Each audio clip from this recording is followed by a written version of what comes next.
So I use this a lot in the code. It's these non-solid blocks and you can walk through them. And in the code I used spawners that spawn FallingSand with drop item set to 0. So when it lands on top of this ladder over here, it should drop an item, but it's not gonna drop because I got the tag drop item set to 0. So it's just gonna disappear. But now you can actually use these command blocks.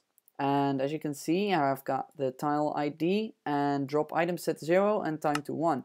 So that's spawning those, but you can still see it's falling a bit and it's not very, yeah, anyone could see you could just walk in there.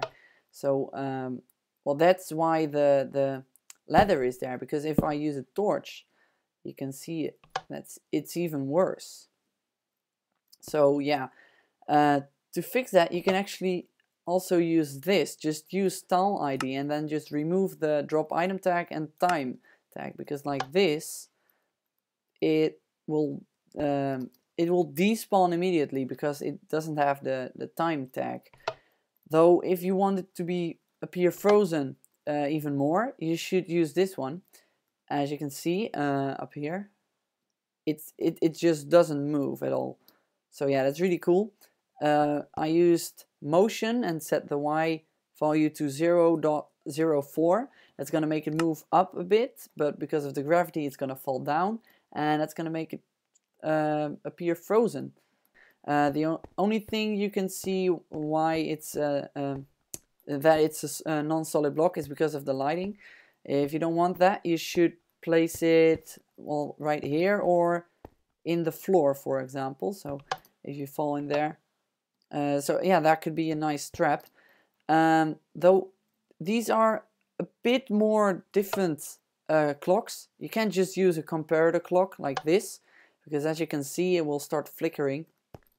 That's because a comparator clock only fires the command blocks once every 2 ticks, and this one fires them one every tick. So as you can see, it's gonna toggle between those redstone dust.